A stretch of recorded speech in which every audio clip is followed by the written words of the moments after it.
Hello and welcome guys, very very warm welcome everyone. आप सबका स्वागत है 7 सितंबर करंट अफेयर्स एनालिसिस में। शुरू करते हैं आज के डिस्कशन को। हमारे इन सेशन में हम कवर करते हैं the Hindu newspaper, PIB, PTI, ANI. इसके अलावा जो अलग अलग सोर्सेज हैं उनको भी हम कवर करते हैं, जहाँ पर माइंड मैप्स के माध्यम से और मैप स्टडी के माध्यम से आपके साथ डिस्कशंस भी हम यहाँ पर करते हैं। मेरा नाम कुश पांडे और आप देख रहे हैं करंट अफेयर्स एक्सप्लेन्ड। सबसे पहले आते हैं हमारे कल के होमवर्क पे। कल हमने आपसे 5 क्वेश्चन पूछे थे। क्वेश्चन 1 था, कौन सा वो मिनिस्ट्री है जिसने लॉन्च किया है scheme for expansion and modernisation of fire services in the states. ये कौन सा मंत्रालय है? तो इसका आंसर जो आप सबने दिया है बिल्कुल सही दिया है, that is the ministry of home affairs. कौन सा टर्म रिफ़र करता है उस केस को जब सर्टन बर्ड्स ऑप्ट करती हैं अपने आप को सेपरेट करना from their current partners and find new mates? मतलब एक तरह से वो डिवोर्स देती हैं अपने पार्टनर को। उसका आंसर है बर्ड डिवोर्स। बहुत ही वियर्ड सा टर्म है पर है।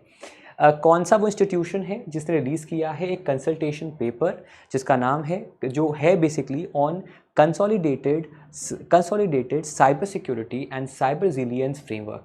बेसिकली मेन ये पेपर जो है फोकस करता है कैसे हम इन्वेस्टिंग को, ट्रेडिंग को साइबर क्राइम से, साइबर थेफ्ट से बचा सकें। तो ये सेबी ने दोस्तों किया है। सेबी अभी न्यूज़ में है बिकॉज सेबी ने कल ही ऐलान किया था कि जो इंडिया में ट्रेडिंग होती है वो विदिन 1 आवर होनी चाहिए बाय द नेक्स्ट ईयर। अभी फ़िलहाल होती है T+1 डे पे, मतलब ट्रेडिंग के एक दिन बाद, लेकिन उसको कम करके वो चाहते हैं कि उसे 1 आवर कर दिया जाए। कहाँ पर 7वां एडिशन जो है Japan India maritime exercise JIMEX का ऑर्गेनाइज किया गया था? तो उसका आंसर है विशाखापत्तनम। और केंट, इनमें एक giant hand axes of prehistoric period व रिसेंटली एक्सकवेटेड। ये कहाँ पर पाए गए हैं? ये पाए गए हैं आपके ग्रेट ब्रिटेन में। अब आते हैं हमारे रिवीजन पर। कौन सा स्टेट है जहां पर गृह लक्ष्मी योजना को शुरू किया गया है? ये कांग्रेस के 5 पोल प्रोमिसेस में से एक है और जाहिर सी बात है ये आपका स्टार्ट किया गया है इन कर्नाटका। कौन सी कंपनी है जिसने लॉन्च किया है एक नया मोबाइल एप्लीकेशन जिसका नाम है शेयर.मार्केट? बेसिकली ये शेयर मार्केट पर प्रोवाइड करेगा डिस्कशंस, इन्वेस्टमेंट में भी हेल्प करेगा। उसका जवाब है option A, that is PhonePe. Gabon अभी न्यूज़ में है क्योंकि वहाँ पर नए लीडर आए हैं। इनफैक्ट एक आर्मी लीडर को बनाया गया है वहाँ का नया प्रेसिडेंट। तो वो कौन से कॉन्टिनेंट में पड़ती है? उस कॉन्टिनेंट का नाम है आपका अफ्रीका। एक आपका होमवर्क और है, गबोन का कैपिटल तो मैंने बता दिया है कई बार, दैट इज़ लिबरविल। आपको बताना है गबोन का करेंसी क्या है। इसका जवाब मैं चाहूँगा आप कमेंट सेक्शन में मुझे बताएं। कौन सा देश है जो होल्ड करेगा एक referendum to recognise the country's indigenous people in its constitution?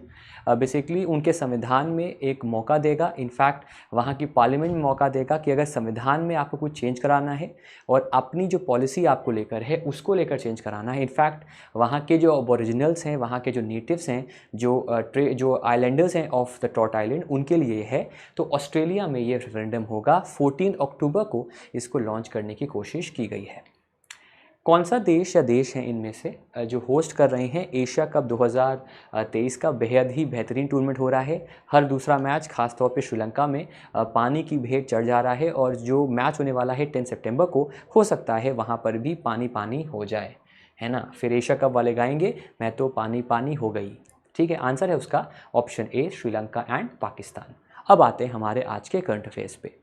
दोस्तों हमने करंट अफेयर्स को डिवाइड किया है कई हिस्सों में। इंडिया है, नेशनल है, इंटरनेशनल है, स्पोर्ट्स है, गवर्नमेंट स्कीम्स हैं, अपॉइंटमेंट्स हैं, अवार्ड्स हैं, ऑबिचुरीज़ हैं, स्टेट स्कीम्स हैं, स्टेट गवर्नमेंट्स न्यूज़ हैं, फिर आपका स्टैटिक जीके है। तो इन सब में साइंस एंड टेक्नोलॉजी है। तो अगर आपको कॉम्प्रिहेंसिव तैयारी करनी है तो इन सेशन को मिस मत करिए। एक रीज़न है रिकॉर्डेड करने का, बिकॉज मैं चाहता हूँ कि आप इन सेशंस को कम समय में इम्बाइब कर पाएँ। इसीलिए जितना भी कंटेंट होगा वो मैं कम से कम समय में देने की कोशिश कर रहा हूँ। सबसे पहले आते हैं दोस्तों G20, और ये नाम सुनिएगा ध्यान से, लिखा हुआ है G20 इंडिया ऐप। तो एक G20 इंडिया ऐप जो है उसको लॉन्च किया गया है। अभी इंडिया को लेकर पिछले काफ़ी दिनों से बहस चल भी रही थी कि इंडिया और भारत, ये 2 नाम दोस्तों हैं जिसको लेकर बहस थी कौन सा नाम डिसाइड किया गया है। लेकिन G20 का नाम, जो ऐप का नाम है, उसका नाम इंडिया ऐप ही रखा गया है। अगर हम इस एप्लीकेशन की बात करें, स्क्रीन पे आप देख सकते हैं, तो ये एप्लीकेशन जो है वो 10 भाषाओं में, 10 लैंग्वेजेस में ये एप्लीकेशन आपकी अवेलेबल है, जिसमें से 5 UN ऑफिशियल लैंग्वेजेस हैं और उसके अलावा हिंदी, जर्मन, जापानीज़ और पोर्चुगीज़ में भी ये अवेलेबल है। एक डेडिकेटेड व्हाट्सएप नंबर भी दिया गया है जो कि हेल्प करेगा डेलीगेट्स को, मीडिया को, पीपल को कि वो G20 के बारे में, G20 का जो अलग अलग इवेंट्स हैं उनकी जानकारी उनको मिल सके। दूसरी दोस्तों, जो G20 का वेन्यू है वो वेन्यू है आपका भारत मंडपम। ये नाम दोस्तों दिया गया है। वैसे तो अगर हम इस वेन्यू की बात करें तो आपके सामने स्क्रीन पर ये वेन्यू है, बहुत खूबसूरत वेन्यू है और यहाँ पर एक मूर्ति भी, एक बहुत ही सुंदर मूर्ति यहाँ पर प्रस्थापित, यहाँ पर उसे इस्टेब्लिश किया गया है। तो सवाल बनता है कि भारत मंडपम है क्या। अगर हम भारत मंडपम की बात करें तो बेसिकली ये रिफ़र किया जाता है एज अ कल्चर कॉरिडोर, ठीक है, सांस्कृतिक जो हमारा गलियारा है हिंदी में कहते हैं, वो इसका नाम है। और बेसिकली ये शोकेस करता है जो 29 कंट्रीज़ हैं, जिसमें 19 कंट्रीज़ हैं, एक EU है और बाकी जो आपके 9 देश इनवाइट किए गए हैं, 10 देश इनवाइट किए गए हैं, उनकी संस्कृति को ये आपका दिखाता है। वैसे जो सेंटर है उसका नाम है IECC, जिसका फुल फॉर्म है इंटरनेशनल एग्जीबिशन कम कन्वेंशन सेंटर कॉम्प्लेक्स, और इसे हम भारत मंडपम के नाम से भी जानते हैं। और ये न्यू दिल्ली का जो प्रगति मैदान है वहाँ पर इसे बनाया गया है। ये जो कॉम्प्लेक्स है इसे इसी साल 26 जुलाई को नरेंद्र मोदी जी ने इनॉग्रेट किया था। तो Bharat Mandapam is the name of the centre where the event will take place, और उसका ओरिजिनल नाम क्या है। और वहाँ पर एक मूर्ति जो है, ये आप स्क्रीन पर देख सकते हैं, ये नटराज भगवान की एक स्टैचू है और ये अष्ट धातु से बनाया गया है, 8 धातुओं से, और इसका वेट 18 टन का है। और भारत मंडपम के सामने ही इसे वहाँ पर एस्टैब्लिश किया गया है। इस मूर्ति को बनाया है, इस प्रतिमा को बनाया है राधाकृष्णन स्थापति ने, जो कि स्वामी मलाई से बिलोंग कर तमिलनाडु में। उनकी टीम ने इसे 7 महीनों के अंदर, इस बेहतरीन आर्टिफैक्ट को 7 महीनों के अंदर उन्होंने कंप्लीट किया है। तो आज 2 खबरें होंगी G20 की, एक तो एप्लीकेशन और एक जो मंडपम है उसके बारे में। मैंने कल बताया था आपको कि G20 का एक ऐप, G20 का एक डैशबोर्ड और एक सस्टेनेबल डेवलपमेंट गोल्स का डैशबोर्ड भी जारी किया गया है G20 के केस में। फिर दोस्तों जो खबर है वो है, कैबिनेट ने अप्रूव किया है एक स्कीम, और ये स्कीम है जिसका टाइटल है viability gap funding for development of battery energy storage system, जिसका शॉर्ट फॉर्म है BSS। एक योजना है सरकार की, सरकार चाहती है इसको प्रमोट करना, जिसमें सरकार का मानना है कि वो डेवलप करना चाहती है भारत में एक ऐसी योजना जिससे कि जितने भी भारत के अंदर बैटरी एनर्जी स्टोरेज सिस्टम है, जिसमें बैटरी को स्टोर किया जाता है, उन सिस्टम्स को प्रमोट किया जाए। इसके लिए एक वायबिलिटी गैप फंडिंग जो है वो सरकार प्रोवाइड करेगी। बेसिकली वायबिलिटी गैप फंडिंग का बेसिक मतलब होता है कि सरकार सब्सिडी देगी, सरकार छूट देगी, ग्रांट प्रोवाइड करेगी, ताकि जो इंटरनेशनल कंपनीज़ हैं, इंडियन कंपनीज़ हैं, वो इस सेक्टर में आ जाएँ और इस सेक्टर में जो बैटरी एनर्जी है, जो बैटरी कैपेसिटी है, उसको इंक्रीज़ करें। तो स्क्रीन पे भी आप देखिएगा ध्यान से। तो बेसिकली इसका मेन मकसद है डेवलपमेंट करना 4000 मेगावाट आवर का BESS प्रोजेक्ट, जहां पर BESS का फुल फॉर्म है बैटरी एनर्जी स्टोरेज सिस्टम, ठीक है।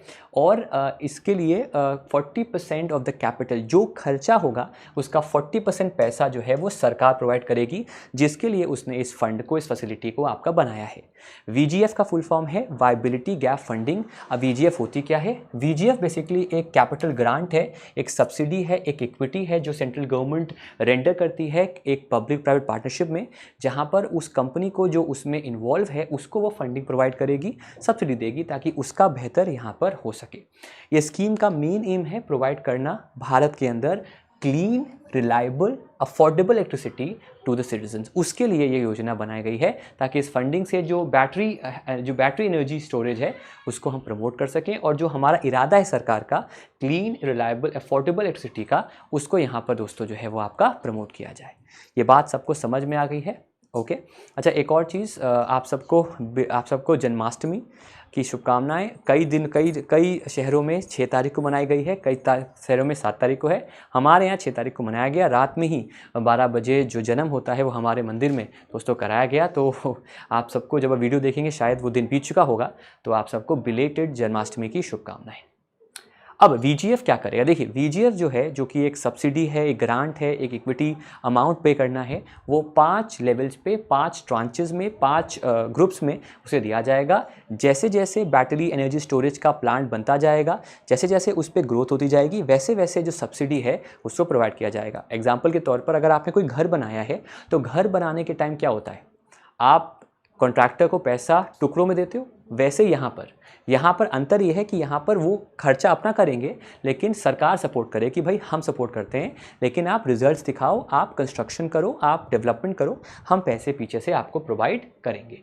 इससे मेन फ़ायदा ये होगा, जो कॉस्ट है स्टोरेज का, बैटरीज़ का, खास तौर पे डिस्ट्रीब्यूशन कंपनीज़ का, कंज्यूमर्स का, उसमें कमी आए कि वो खर्चा सरकार अपने पर लेकर इसको पूरा करेगी।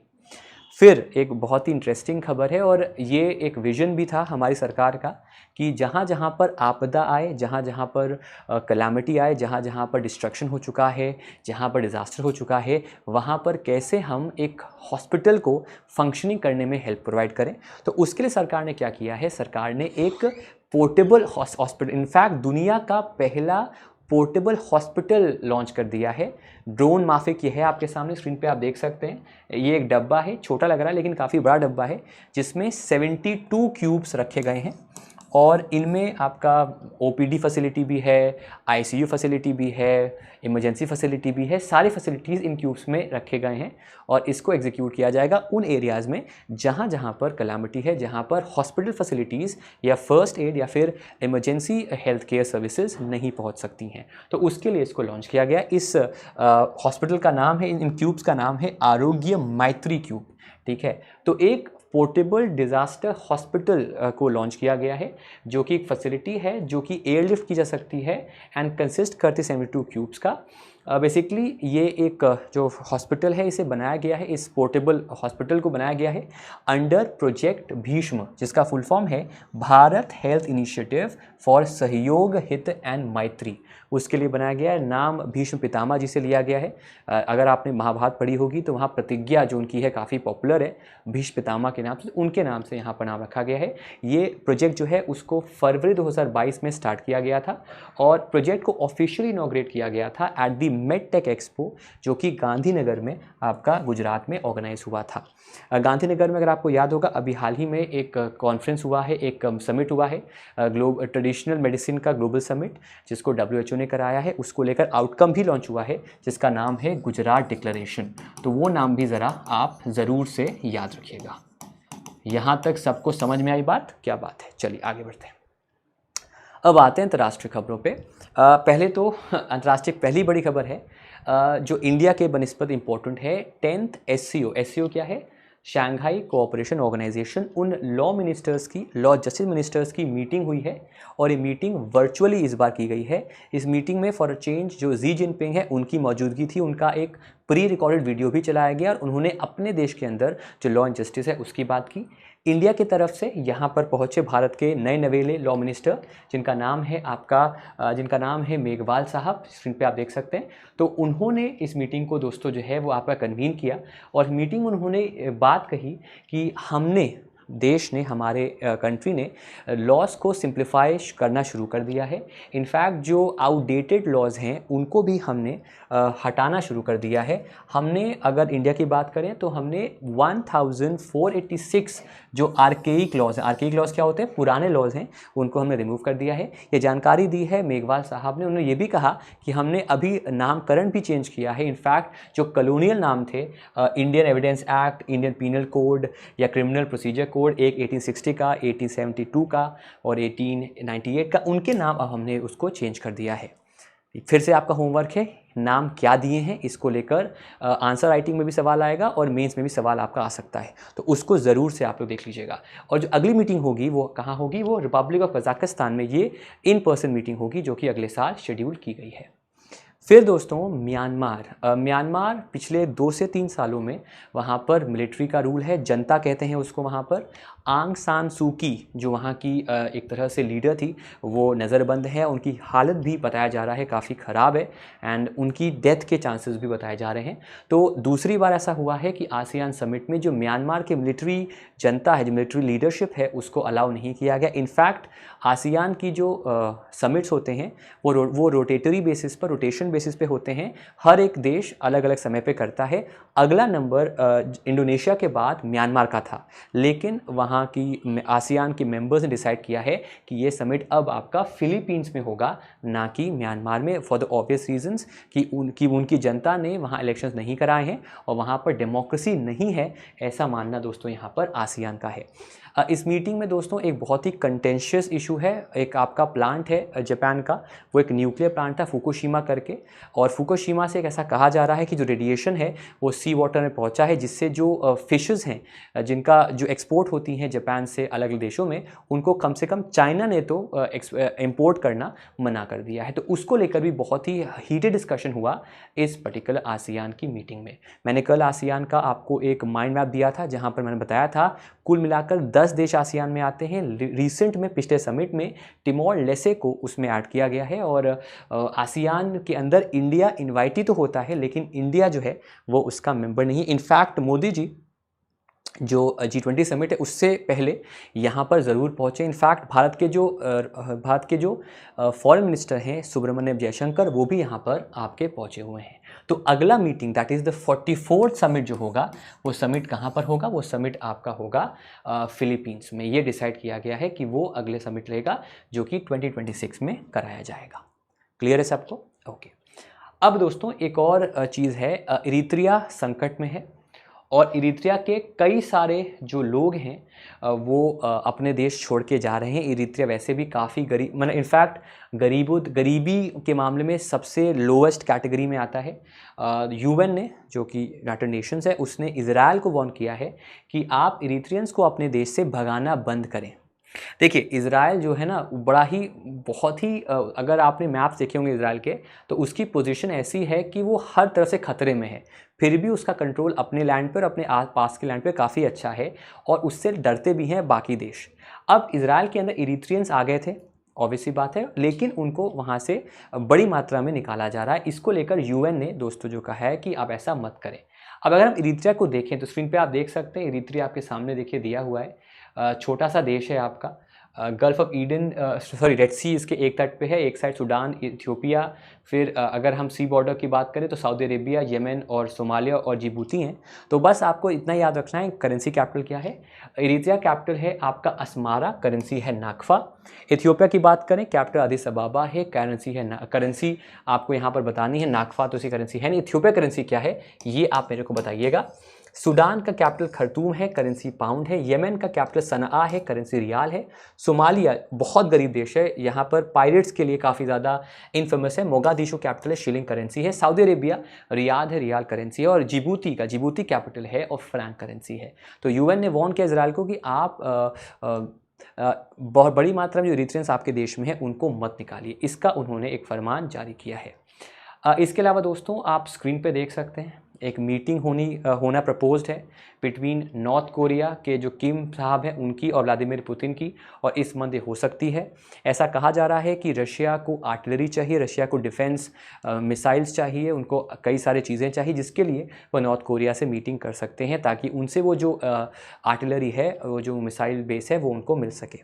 इसके अलावा दोस्तों क्यूबा ने इन्वेस्टिगेशन किया था और उन्होंने ये पाया कि कई क्यूबन्स जो हैं उन्हें तस्करी करके, मतलब उनको क्यूबा से ले जाकर रशिया के वॉर में पार्टिसिपेट कराया जा रहा है। इसके लिए क्यूबन्स को पैसे दिए जा रहे हैं। तो क्यूबा ने कहा है कि ऐसा जो ह्यूमन ट्रैफिकिंग एक्सरसाइजेस को रोका जाए, बिकॉज क्यूबा का कोई रिलेशन डायरेक्टली आपका रशिया और यूक्रेन वॉर से नहीं है। इसीलिए क्यूबा ने वो ह्यूमन ट्रैफिकिंग का जो मुद्दा है उसको उठाया और उसने कहा है कि अब वो इंश्योर करेंगे, कोशिश करेंगे क्यूबन्स जो हैं वो इनडायरेक्टली ही सही इस वॉर का हिस्सा ना बने।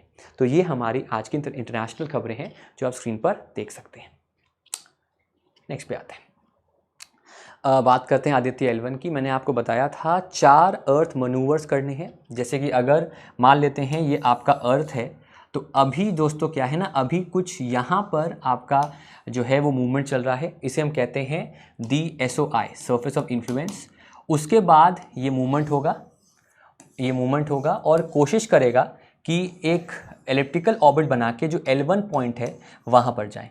ऐसे जो मनूवर्स हैं उससे जो ऑर्बिट बन रहा है अर्थ से उस सैटेलाइट का, वो ऑर्बिट और लंबा बन रहा है और स्पेशियस बन रहा है, जिससे कि वो उस L1 रेंज तक पहुंच जाए, उस हेलोस्फीयर तक पहुंच जाए और फिर L1 पॉइंट पर जाके वो एडजस्ट हो जाए। अभी एक मनूवर हुआ था, अब दूसरा मनूवर भी आपका दोस्तों जो है वो हो चुका है। इसकी जानकारी दी है ISRO ने, तो स्क्रीन पे आप देख सकते हैं। सेकेंड अर्थ बाउंड मनूवर जो है आदित्य L1 का वो हुआ है और इसको परफॉर्म किया है दी ISRO telemetry tracking and command network Bengaluru ने। अब जो नया ऑर्बिट है जो सेकेंड मनूवर के बाद, वो है आपका 282 किलोमीटर क्रॉस 40,225 किलोमीटर्स, और ये मनूवर शेड्यूल भी है अगले हफ्ते आपका जो है वो सितंबर 10 को होगा 2:30 बजे भोर में डॉन पे, और फाइनल मनूवर जो होगा वो होगा सितंबर 18 को। उसके बाद जो ट्रांस लैग्रेंजियन इंसर्शन मनूवर है, जिससे कि जो L1 जो हेलोस्फीयर का रीजन है जहाँ पर L1 पॉइंट है वहाँ तक पहुँचने के लिए मनूवर किया जाएगा, जिसमें करीब 110 डेज़ का समय लगेगा, तब जाकर वो L1 पहुंचेगा। इनफैक्ट टोटल डेज जो हैं वो जैसे मैंने पहले बताया था 125 डेज आपके होंगे, तब जाके वो लैग्रेंजियन पॉइंट पर जाकर स्टिक हो जाएगा। लैग्रेंजी पॉइंट क्या है? वो पॉइंट है जहाँ जो अर्थ और सन के ऑर्बिटल प्लेन पे है, जहाँ से बिना किसी ग्रहण के, बिना किसी एक्लिप्स के, बिना किसी ऑब्स्ट्रक्शन के हम जो आदित्य L1 है वो कंप्लीट स्टडी कर पाएगा सन की, चाहे उसका वो कॉस्मिक एक्सप्लोजन की बात करें, सोलर विंड्स की बात करें, या फिर जो टेम्परेचर वेरिएशन है उनकी बात करें, सबकी स्टडी वो फिर वहाँ से आराम से दोस्तों कर पाएगा। फिर इंडियन एयरफोर्स जो है और ड्रोन फेडरेशन ऑफ इंडिया जो है वो 26 सितंबर को इस साल, इस महीने वो ऑर्गेनाइज करेंगे एक drone federation of India conference. ये कॉन्फ्रेंस दोस्तों आपकी होगी at the Hindon air force station, जो कि उत्तर प्रदेश में होगा, जहां पर ड्रोन्स के ऊपर जो है वो बातचीत की जाएगी। करीब 75 ड्रोन कंपनीज भी इस पर्टिकुलर जो कंपटीशन है वहां पर, इस पर्टिकुलर समिट में वो आपकी मौजूद होंगी, जो कि गाजियाबाद में कराया जाएगा। फिर इंडियन एयरफोर्स का जो ट्रेनिंग है, स्पेसिफिकली जो वेस्टर्न सेक्टर की जो ट्रेनिंग है जो किया है हमारी वेस्टर्न एयर कमांड ने, जो सबसे महत्वपूर्ण कमांड है हमारी, बिकॉज ये कवर करती है लेह से लेकर कश्मीर तक का रीजन, जिसमें आपके अलग अलग एरियाज़ भी आते हैं, जिसमें पंजाब है, हरियाणा है, लद्दाख है, जम्मू कश्मीर। तो जो सबसे क्रिटिकल एरियाज़ हैं वो इनके पास आते हैं। तो एक एक्सरसाइज इसका नाम त्रिशूल है, उसको ऑर्गेनाइज किया है भारत की वेस्टर्न एयर कमांड ने, और ये इस एरिया में किया गया है। यहाँ पर फाइटर जेट्स के अलावा, जिसमें रफाल है, मिग है, उसके अलावा जो गरुड़ स्पेशल फोर्स है जो कि मशहूर है अपने एक्सपर्टीज़ के लिए इन अनकन्वेंशनल वॉरफेयर स्पेशल ऑपरेशंस, उसने भी इसमें पार्टिसिपेट आपका किया है। अगर हम इसके स्टैटिक की बात करें, स्टैटिक जीके की बात करें, तो वेस्टर्न एयरफोर्स कमांड का जो हेडक्वार्टर है वो आपका सुब्रतो पार्क दिल्ली में है, और ये इंडियन एयरफोर्स का सबसे बड़ा ऑपरेशनल कमांड है। रिस्पॉन्सिबल है इंडिया के इंटरेस्ट को सेफगार्ड करने में इन रीजन, जैसे मैंने पहले बताया, लद्दाख, जम्मू कश्मीर, पंजाब एंड हरियाणा। फिर आते हैं दोस्तों बैंकिंग एंड फाइनेंस पे। SBI PO का नोटिफिकेशन आ चुका है, तो मैं अब बैंकिंग फाइनेंस को अलग से टेकअप करूँगा, बिकॉज उसको अलग से पढ़ाने की ज़रूरत अब आ चुकी है, तो इसको हम अलग से टेकअप फिर करेंगे। भारत की जो आधार कार्ड कंपनी है, जो आधार कार्ड ऑर्गेनाइजेशन जो आधार कार्ड का सारा कुछ देखती है, UIDAI, उसने दोस्तों ग्लोबल फिनटेक फेस्ट जो कि मुंबई में हुआ है, वहाँ पर एक थीम के अंतर्गत, रीइमेजिन आधार के अंतर्गत अपने जो नए इनिशिएटिव्स हैं उनको प्रेजेंट किया है। फिर UPI फ्रॉड्स की बात करें, UPI क्या है? Unified payment interface, digital payments interface है, आप सब जानते हैं। तो उसमें एक डेटा आया है कि 30% से ज़्यादा जो UPI फ्रॉड्स हो रहे हैं, जिसमें अगर आपने सुना होगा कि आपको बोला कि अरे सर आपके पास स्कैन आ गया है, आप उसको एक्सेप्ट कर लो या स्कैन कर लो, या फिर आपके पास लिंक आए, लिंक को क्लिक कर लो और अपना UPI पिन डाल दो। ये सब चीज़ें हो रही हैं। जमताड़ा देखी होगी आपने, उसमें भी ये दिखाया गया है, UPI का भी वहाँ शुरू हुआ एंगल। तो UP, गुजरात और वेस्ट बंगाल, ठीक है, बहुत ही डाइवर्स सा ये 3 रीजन्स हैं, एक UP, एक वेस्ट बंगाल और गुजरात, जहाँ पर 30% से अधिक UPI फ्रॉड्स इन्हीं प्रदेशों में हो रहे हैं। तो ये बहुत गर्व की बात है ना, आपके लिए, मेरे लिए, कि मैं UP से हूँ, यहाँ तो होगा ही होगा। बिहार वालों के लिए अच्छा है कि उनका नाम नहीं है, वहाँ के केसेस कम देखे गए हैं।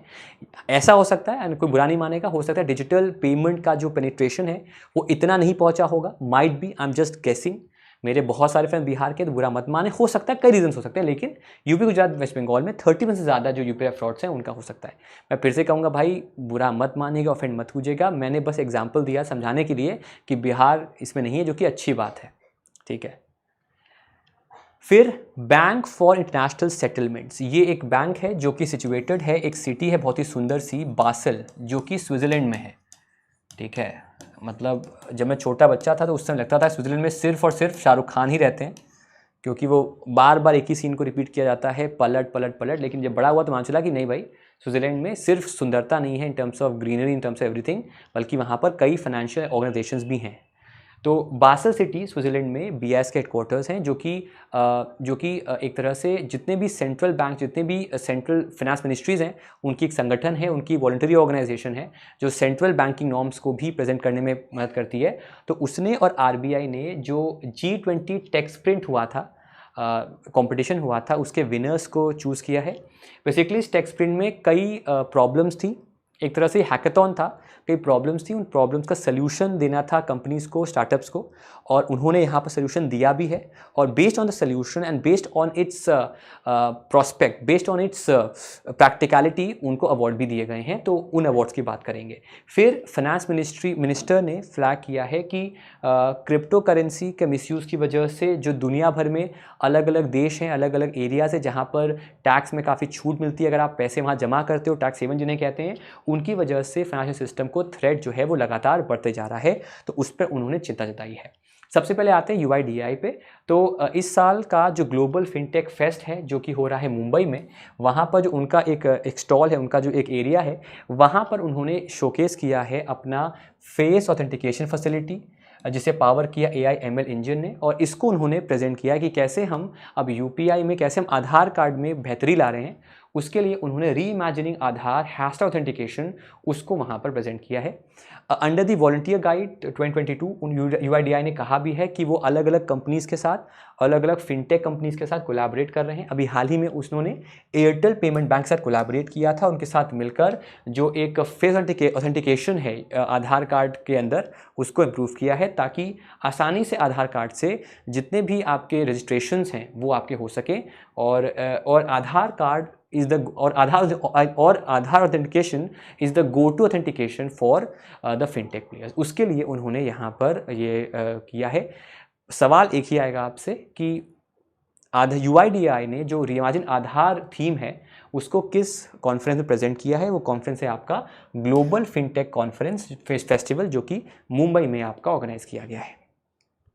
अब आते हैं टेक स्प्रिंट के विनर्स पे। तो विनर्स जो हैं आपका, देखिए 3 कैटेगरीज था। एक है कम्बैटिंग फाइनेंशियल क्राइम्स, एक है एनहांसिंग लिक्विडिटी इन क्रॉस बॉर्डर पेमेंट्स, और एक है आपका developing multilateral CBDC platforms. Combating financial crimes में टीम सेक्रेटेरियम लिमिटेड UK को मिला है अवार्ड, और इन्होंने दोस्तों एक transition monitoring and privacy protection solution दिया था। सेकेंड कैटेगरी में टीम मिलिसेंट लैब्स को मिला UK से। इन्होंने एक हाइब्रिड डिसेंट्रलाइज एक्सचेंज की बात की थी for central bank digital currency. और फिर टीम नॉक्स नेटवर्क US को मिला है award for a multilateral CBDC based on file based digital assets, जिससे कि हम बार बार डिटेल्स को प्रोवाइड ना करें। बात समझ में आ गई आप सबको? ठीक है, आगे बढ़ते हैं। अब जैसे मैंने आपको पहले बताया था, जो फाइनेंस मिनिस्ट्री है, फाइनेंस मिनिस्टर हैं, उन्होंने एक स्टेटमेंट दिया, और आज के द हिंदू न्यूज़पेपर में भी आपने पढ़ा होगा कि उन्होंने कहा कि drug mafia, tax haven, round tripping. अब यहाँ पर वर्ड आया राउंड ट्रिपिंग। राउंड ट्रिपिंग क्या होती है? पैसा मेरा था और लौट के मेरे पास आया, मुझे लगा कि मुझे फ़ायदा हुआ है। फॉर एग्ज़ाम्पल कि जब कोई मनी लॉन्ड्रर्स होते हैं जो पैसे का हेरफेर करते हैं, जो ब्लैक मनी करते हैं, वो उस ब्लैक मनी को कुछ भी करके इंडिया से बाहर ले जाते हैं, और फिर FDI के तौर पे इंडिया आता है वो, या फॉरेन इन्वेस्टमेंट के तौर पे इंडिया आता है, और हमें लगता है कि हमारे फॉरेन एक्सचेंज में, हमारी इनकम में, हमारे वेल्थ में, रिजर्व्स में इंक्रीज़ हुआ है। तो राउंड ट्रिपिंग जो है उसको रोकना है। वो एक तरीका है जिससे कि ब्लैक को वाइट कर सके। उसको सीरियस थ्रेट माना गया। उनका ये भी मानना है कि फिनटेक इंडस्ट्री जो है उसको इन्वेस्ट करना चाहिए हेविली इस सेक्टर में, ताकि डेटा को प्रोटेक्ट कर सके और इन ट्रांजैक्शन को सिक्योर कर सके। ठीक है, तो उसको लेकर उन्होंने ये चर्चा जो है वो की है। चर्चा कहाँ पर की है? ग्लोबल फिनटेक कॉन्फ्रेंस हुआ, मीटिंग जो हुआ आपका मुंबई में, वहाँ पर उन्होंने इसकी चर्चा जो है वो दोस्तों आपके साथ की है। अब आते हैं हमारी स्टेट खबरों पर। ठीक है, ओके, स्टेट खबरों में दोस्तों पहली खबर ये है कि हमारी कैबिनेट ने एक इंडस्ट्रियल डेवलपमेंट स्कीम 2017 के अंडर जो एक एडिशनल फंडिंग है हिमाचल प्रदेश को और उत्तराखंड को प्रोवाइड किया है। ये जो एडिशनल फंडिंग है उसका अमाउंट है 1164 करोड़। ये इसका अमाउंट जो है वो दोस्तों यहाँ पर दिया गया है।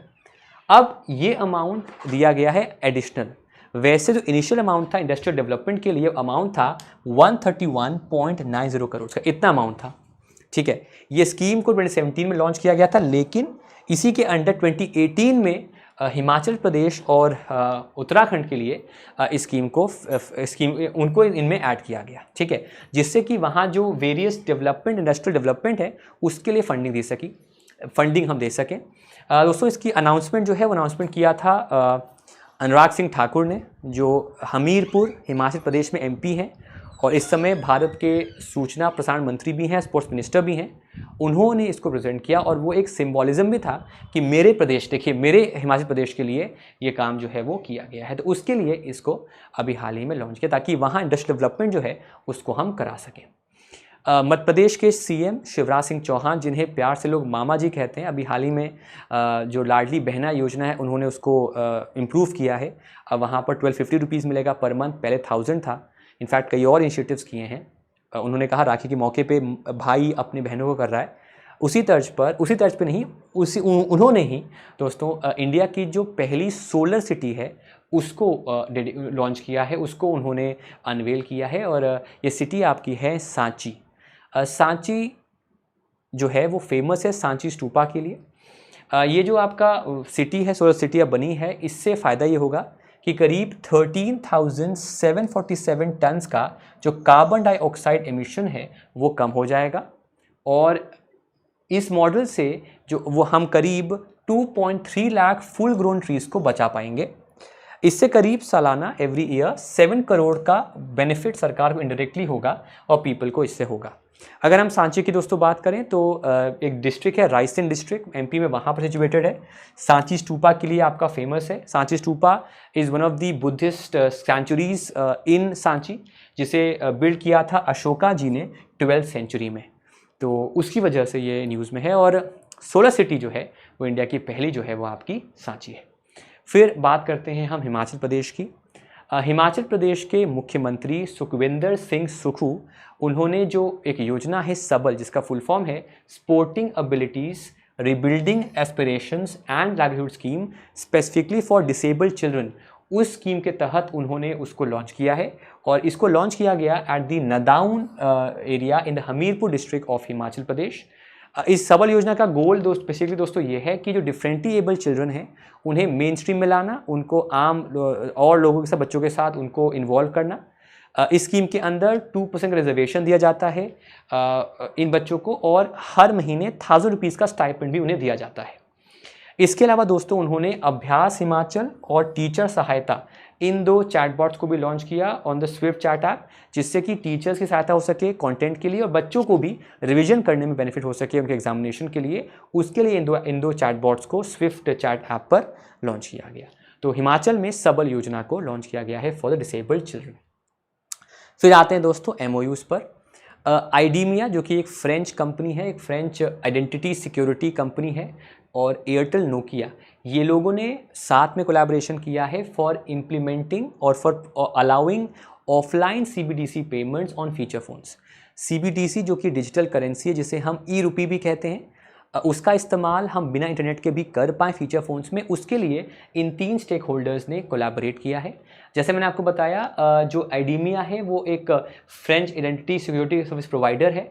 उसे सितंबर 6 को कहा है कि एयरटेल पेमेंट बैंक के साथ और नोकिया की पेरेंट कंपनी एचएमडी ग्लोबल के साथ उसने एक offline CBDC payment feature launch किया है, एप्लीकेशन लॉन्च किया है ऑन फीचर फोन्स। ठीक है, ताकि इंस्टेंटली सिक्योर ट्रांजैक्शन हम कर पाएँ सीबीडीसी के किसी भी नॉन स्मार्टफोन पे जिसमें इंटरनेट की सुविधा नहीं होती है। फिर आज का दिन दोस्तों वो दिन है जब ब्राज़ील आज़ाद हुआ था। आज के दिन हम ऑब्जर्व कर रहे हैं दी इंडिपेंडेंस डे ऑफ ब्राज़ील, जो कि 1822 में पोर्चुगीज़ रूल से जो कि आपका अलग हुआ था, और तब से लेकर अब तक ब्राज़ील एक इंडिपेंडेंट नेशन के तौर पर वर्क कर रहा है। फिर आते हैं गवर्नमेंट स्कीम पे। नमामि गंगे जो एक योजना है, उसने अग्रीमेंट किया है for development of sewage treatment plants और infrastructure in Meerut. Sewage treatment क्या होता है? जो नाले होते हैं जिसमें गंदा कचरा जाता है, चाहे वो एक्सक्रीटा हो चाहे वो गंदा पानी हो, तो कैसे उसको हम बेहतर कर पाएँ और उससे जो पोल्यूशन फैलता है, वाटर पोल्यूशन, उसको रोक पाएँ। उसके लिए नमामि गंगे ने अग्रीमेंट आपका किया है। तो एक ट्राई पार्टी एग्रीमेंट हुआ है NMCG का, national mission for clean Ganga, Uttar Pradesh Jal Nigam और मेरठ STP लिमिटेड, जहां पर STP का फुल फॉर्म है सूवेज ट्रीटमेंट प्लांट, उसके लिए एग्रीमेंट आपका किया गया है।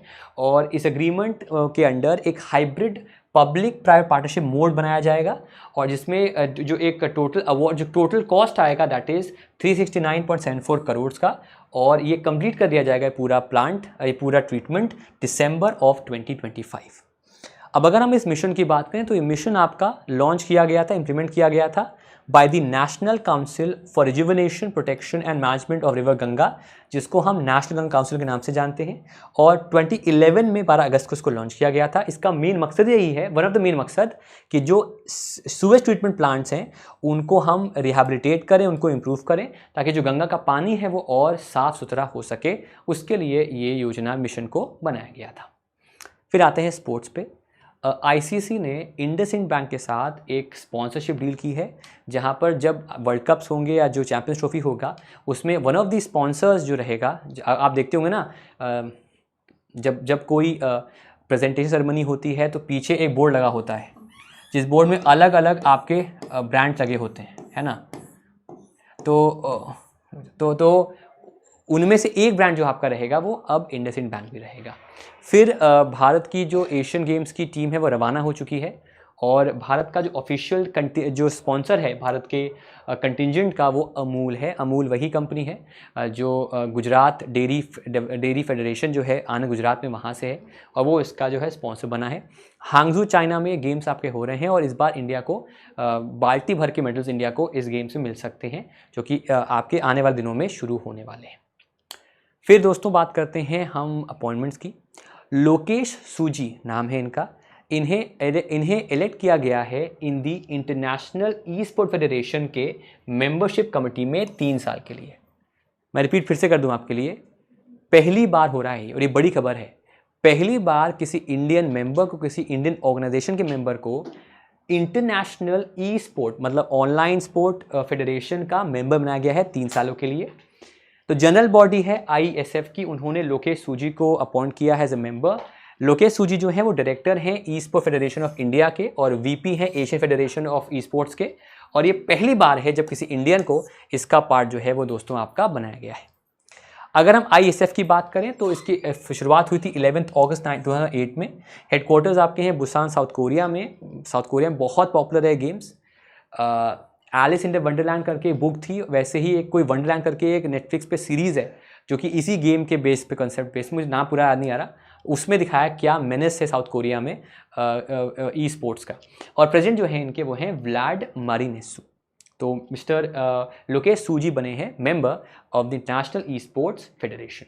फिर पेपर फ्राई के जो को फाउंडर थे वो यात्रा पे गए थे और वो इनफैक्ट लद्दाख गए थे, सॉरी, और वहाँ पर उनकी डेथ हो गई थी। तो उनकी जगह अब आशीष शाह जो हैं वो पेपर फ्राई जो हैं उसके नए CEO जो हैं उन्हें बनाया गया है and he is the new CEO of the e commerce furniture brand paper fry.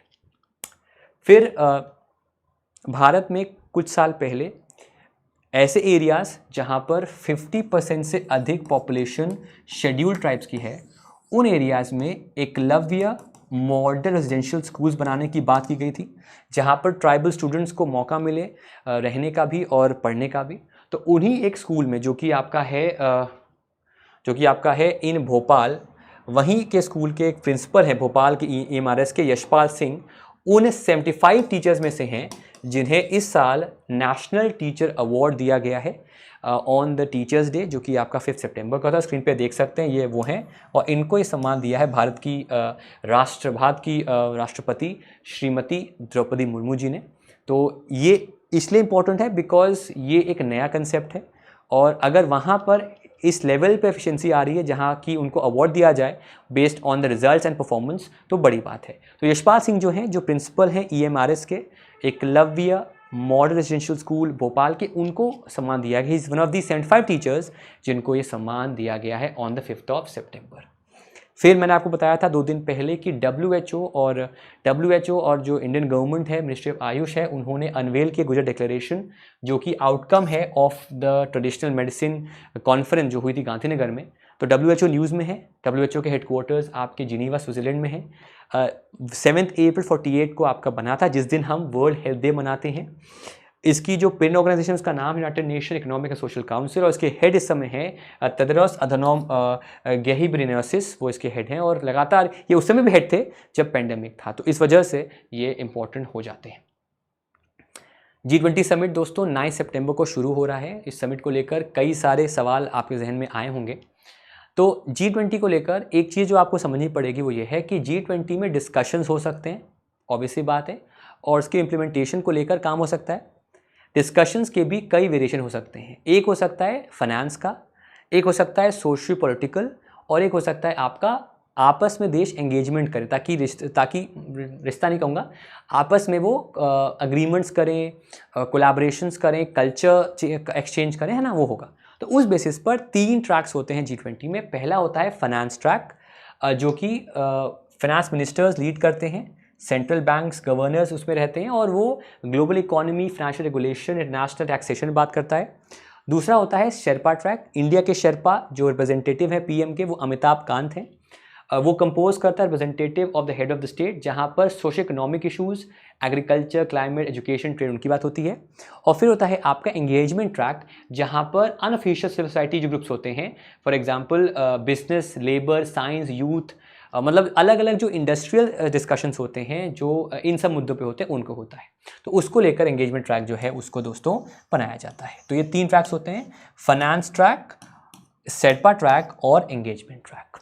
ठीक है, तो इसी के साथ दोस्तों हम आपसे विदा लेते हैं, लेकिन उससे पहले होमवर्क। कौन सा इंडियन है जिसने जीता है 2023 का Raman Magsaysay award? What was India's goods and services tax collection in August 2023? अगस्त में नंबर ऑफ यूपीआई ट्रांजैक्शन जो हैं परफॉर्म कितने हुए थे? भदरवा राजमा एंड सुलाई हनी किस स्टेट का GI टैग है? और क्या नाम है of the world's most advance Arabic large language model, जिसको हाल ही में आपका रिलीज़ किया गया है?